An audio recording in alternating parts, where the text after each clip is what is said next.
Welcome to Adventures with Dice. I'm Rob, and I am your host for these videos. And today, again, we're going to be talking about Old Sword's Reign.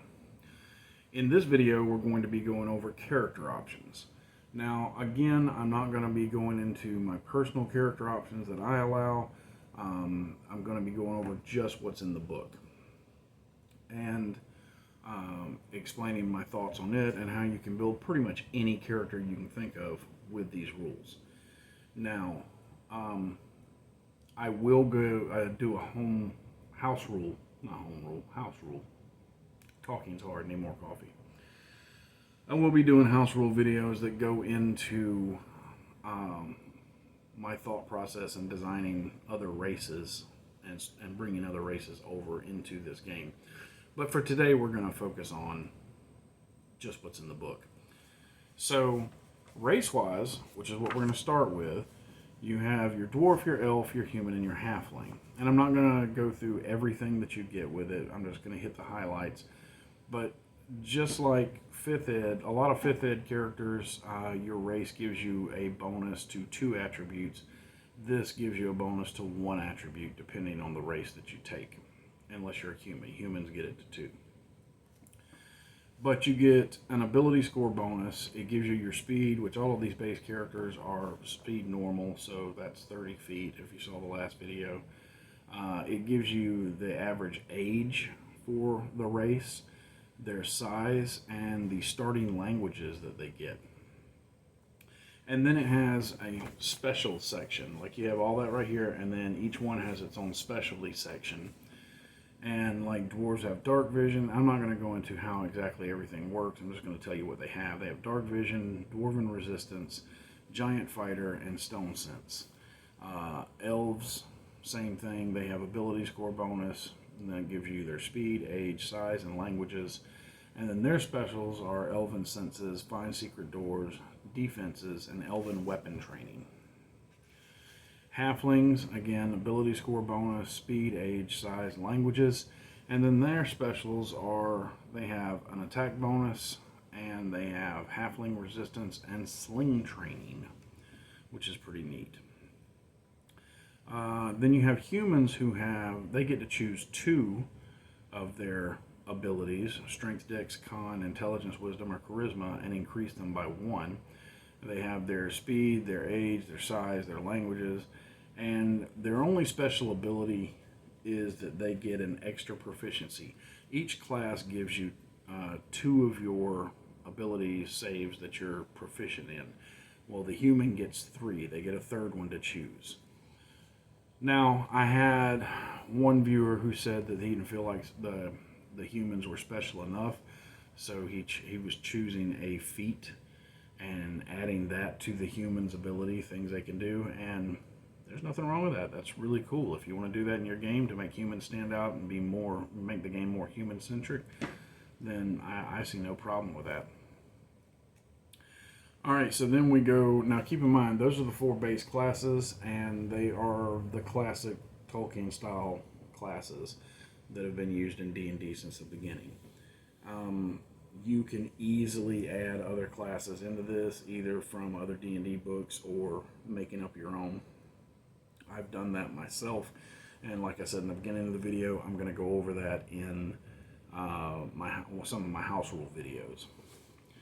But the classes that are in here, you have cleric, fighter, expert, and wizard. Is it wizard or magic users? Magic user. So each one of them is going to tell you how many hit points or what they use to generate hit points, how many they start with, what proficiencies, which saves they're proficient in, their armor, their weapons, and each class gets a +1 to one of their abilities. So there's your other bonus to an ability. Clerics have a D6 per cleric level, and they start with a 6 plus their con. Now, it has the option in here for you to take the half if you just want to take the average. But in this, it's not the half plus 1, it's literally the half or -1 because it's the lower end, because he wants to Damien said in I think his first video that he really wanted to give people the desire to roll for it, because rolling dice is fun. Then it tells you what armor, weapons, and saving throws they're proficient in, their starting equipment, and you get a whole list of choices, or you get a certain number of gold that you can use to buy your own equipment if you don't want to take the options here. You get your ability score bonus, a saving throw bonus, and they have the ability to turn undead, and then they have spell casting. And their spell casting, under that, it gives you their spell save DC, their spell attack modifier, and it tells you how they get spells per day, which is they have access to all the spells of their level that they can cast, and the total number they have per day that they can choose to learn is their wisdom modifier plus their cleric level. So a 3rd level cleric with a wisdom +2 can prepare 5 spells per day. So 3 + 2 is 5. I got math right. I'm proud. Let's see. They have a leveling chart in here, and that leveling chart goes up to level 12, which is where the game stops. But it gives them at different points, like at 3rd level they get 2nd level spells. At 4th level they get a +1 to an ability score. At 5th level they get 3rd level spells, so on and so forth. Alright, so the fighter is a D8 per fighter level for hit points. They get a D8, or they get an 8 plus their con at level 1. Their proficiencies for armor, weapon, saving throws are listed. Again, equipment is listed for options, or you can choose to take the gold and buy your own stuff. They get an ability score increase, and then they get a fighter feat. And I'll go into those in a minute, but fighters and experts have a list of specific feats they can choose from outside of general feats. And then they start out with 1 feat, and then they pick up another feat at 3rd, 5th, 7th, 9th, and 10th level. They pick up a fighter feat. The way I do it, they have an option to pick up general feats as well, but I'll get into that in another video. Now the expert, which in a lot of games is called the thief or the rogue, is called the expert here because it is kind of a catch-all class where you can design whatever you want. Because some people want that second story guy, some people want the assassin guy, some people want the con man. There's a lot of different ways you could play a thief. So you are given a ton of options here. They get a D4 hit points plus con per level. They have proficiencies in their armor, their weapons, their saving throw. They have an equipment package, ability score increase. Now they start out with 6 expert feats. And what this does is it allows you to kind of customize the type of expert that you want to play from the very beginning. And then they pick up more expert feats as they go. But that initial 6 allows you to choose the kind of expert you want to play. Alright, the magic user is a D4 plus con for hit points per level. Their proficiencies in armor, weapon, saving throws, equipment packages, or gold. Ability score increase, saving throw bonus, and they have spell casting. Their spell casting gives you, their spell save DC, their spell attack modifier. Now the wizard or the magic user also has 2 cantrips in this game that they can cast, and they don't take up spell slots. And that's Wizard Bolt and Prestidigitation. You know what I mean. That word. But they can cast those whenever they want to. And then they have their spell book, and it tells you how many spells they get, and their spells per day, and so on and so forth.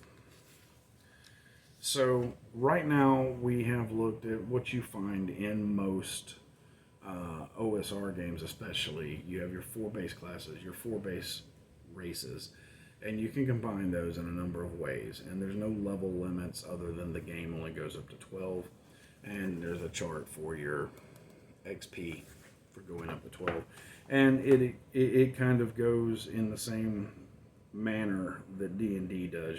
300 to hit 2, 900 to hit 3, so on and so forth. There's optional rules for training in here where you have to actually train between sessions to gain levels, but there's a lot of these and they literally just say they are optional rules. And you can choose whether to use them or not, because that's what optional means. There's optional multi-classing, and it tells you how the proficiencies and proficiency bonuses work. If somebody multi-classes into an expert from something else, they only receive 3 of the expert feats to begin with, not the total of 6. And then we get into backgrounds. Now, this replaces the need for skills. Between this and ability checks, you don't need skills. Now, I think this is great, and I'll tell you why I think it's great. But let me start with, if you really like having a big list of skills, then there's no reason you couldn't implement that yourself. I don't like a big list of skills. I understand that some games kind of require it because of the way the mechanics to the system work, like Call of Cthulhu is a skill-based system. But in this, I like the fact that it doesn't use specific skills laid out. Everything is based off of your background.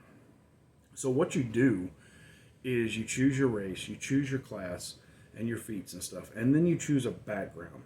And I'll go over these. There are 20 listed in the book.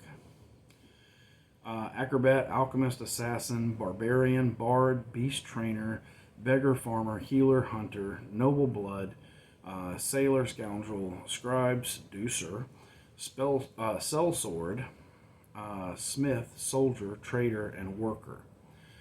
Now, the way it works is you choose this background, and this is what you know. It's because it's what you did before becoming an adventurer. So, in-game, whenever something would arise and you would be making a check to try to do something, if your background would apply, because it's something you should know from your background, then you just tell the GM or the DM, hey, I have this is my background. It makes sense that I would have known how to do this. And the GM will usually go, yeah, you're right. And then you get to add your proficiency bonus to the roll.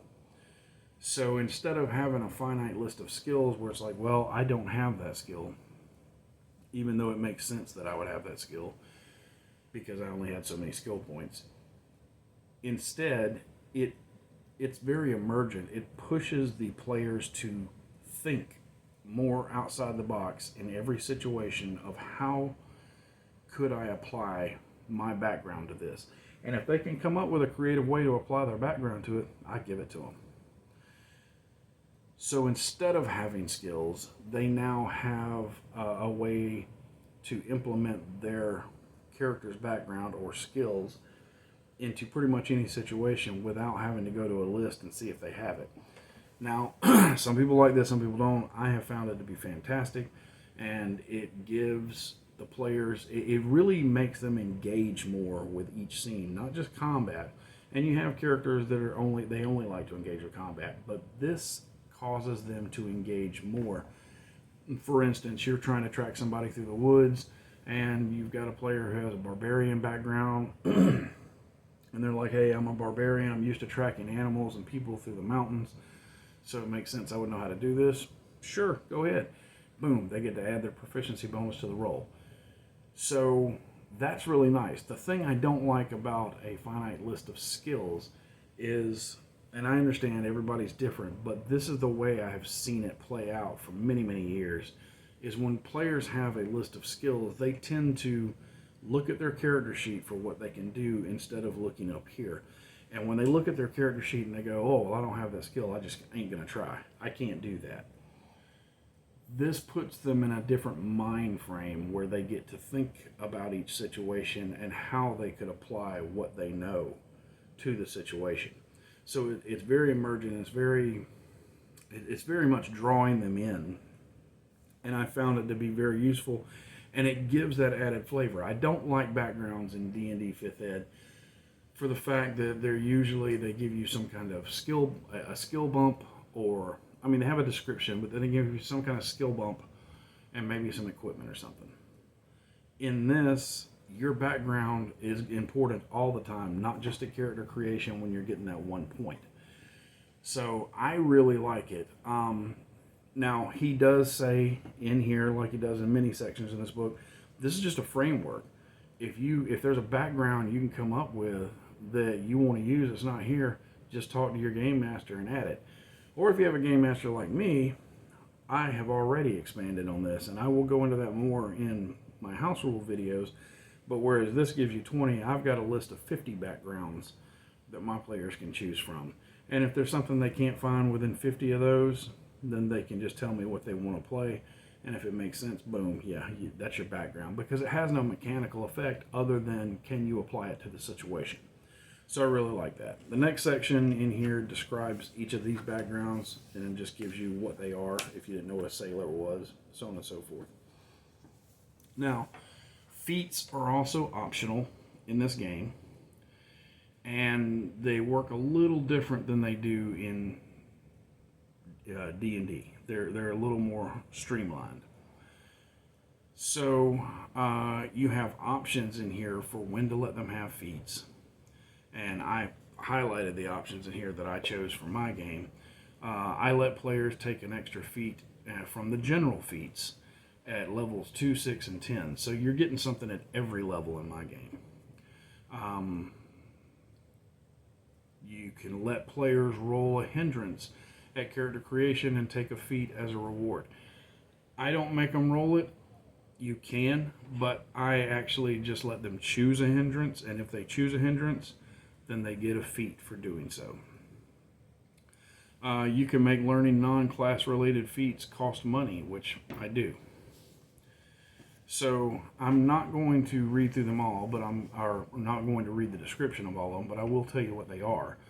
So the feats are broken into 3 sections. You have expert feats, fighter feats, which only those 2 classes can take, and then you have general feats that everybody can take, and at levels 2, 6, and 10, fighters and experts, as well as everybody else, can choose a general feat. They can't go back and choose one of their expert feats or fighter feats. They can only get those when it says on the on the experience chart that they pick one up. So your expert feats, and keep in mind they're fully described, but I'm just going to read through what they are. And your expert, who gets 6 of them to begin with, uses this to build out their character and kind of lay the groundwork for what kind of character they want to be. Keep in mind, because of the feats and the way they work and multi-classing, that's one of the beautiful things about this game, is that you can start with your character with one idea in mind and you can veer other ways. You're not shoehorned into one type of character who can only do this. You have the entire world of options available to you to make any character you want. So the expert feats are backstab, charmer, chemist, contacts high, contacts low, because you got friends in low places. You have disguise, escape artist, hear noise, hide in shadows, mimic, move silently, open locks, parkour, pickpocket, poise to strike, poison use, read normal languages, traps, intelligence or dex, weaponless damage, and wise mouth. The fighter feats are battle cry, blind fighting, bodyguard, brawler, cutting edge, death strike, deflect missiles, feint, hurl weapon, marksman, mounted combat, poise to strike, quick fire, rage, second attack, shield specialist, vital strikes, weapon focus, weapon mastery, and weaponless damage. And then general feats, which is a long list, so hang on here. And the general feats tell you if they can, in parentheses, if they can only be used by a certain class. So you have alertness, ancient lore, animal companion, armor proficiency, armored caster for magic users, attractive, blessed by the gods, blessing, cleric, channel, cleric, detect evil, cleric, disease immunity, divine favor, cleric, dodge, exhort greatness, faith healing, cleric, fast, favorite enemy, fearless, fearsome, great eyesight, great hearing, great sense of smell, hardy caster, which is cleric or magic user, healer, Hardy Eater, halfling, Holy Aura, cleric, Inspire, Known Spell, Lay on Hands, Learned, Linguist, Luck, Lucky halfling, which is for halflings, Magic Resistance, Night Sight, Persuasive, Precise Shot, Presence, Protection from Poison, Quickness, Resilient, Resist Elements, Sharp Senses, Smite, Cleric, Tracking, Tunnel Vision, Dwarf, Undead Scourge, Cleric, Vigor, Weapon Proficiency. Now that's a pretty extensive list of feats to use in your game, but keep in mind, it also says right here, remember that these are just a small selection of possible feats. Use them as building blocks to create your own or steal ideas from other games. If there's something cool someone really wants to do and it fits your game, then just create a feat and add it to the collection. So literally, you are fleshing out a character of your own design with this. You are not being shoehorned into, you have to make this kind of character. Now, this next section in here on characters is, we're going to talk about hindrances. And hindrances, again, are optional. You can have people roll for them. You can have people choose. And I let people choose. If they want a hindrance, they can take it, and it adds to their character and gives them a feat as well that they can choose. But I encourage you to try the hindrances because these really make your characters not so cookie cutter. These make your characters, it really brings them to life, you know, when you have a thief that's all thumbs. Excuse me, an expert that's all thumbs. So I'm just going to read through these as well. You have addiction, you have all thumbs, you have arrogant, you have arsonist, you have cannot lie. That's been a fun one. We have city dweller, clumsy, combat paralysis, coward, cursed, distrust magic, drunk, dumb, elderly, fanatic, fear of, fill in the blank, forgetful, fragile, greedy, gullible, illiterate, insane, landlover, lazy, lecherous, missing arm, missing leg, natural fool, obsessed, pacifist, petty liar, poor eyesight, poor hearing, poor sense of smell, poor stamina, quiet, repugnant, slow, socially mute, talkative, temper, ugly, unaware, unsettling, uncoordinated, wanted, weak, yokel, young, and zealot. And again, these are, you can make up your own if you don't find what you want here. Now, those are all listed with their descriptions and what they do, and there's a table for you to roll randomly if you want to do that. We also have a table for the languages, and the languages are broken up into your normal languages and then your more exotic languages. So your normal languages are common, dwarven, elvish, giant, goblin, halfling, and orc. And your more exotic languages are abyssal, celestial, draconic, deep speech, infernal, primordial, sylvan, and undercommon. So that's it until we get into the equipment, which I'm going to do a whole thing on equipment in another video because this one's getting kind of long already. But you can see right there that if you take your race, your class, your feats, and your hindrances, you can customize the kind of character that you want and build pretty much anything. Outside of, if you have a thing where you just really want to play other races, then just talk with your DM because it's really easy to convert the races over. I'll be showing how I did it in one of my other videos, but it's super simple to convert races over. So if you have a race that you and your DM want to bring into the game, it's not a problem. So race is not a problem. Your class is only a starting point. It is not a restrictive shoehorn like it is in other games.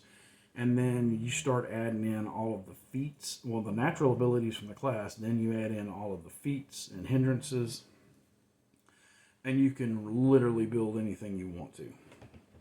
Fantastic system. I really, really love it. My players love it, and they've played a bunch of different games so far. Even my kids, they've really got some hours at the table at this point. And this is the go-to game for fantasy. This is the game that they love for fantasy, and it's the one we are definitely sticking with. That's all I've got for this video. I'm going to come back and do some more on equipment and magic systems and stuff like that. But until next time, my friends, good gaming and good luck.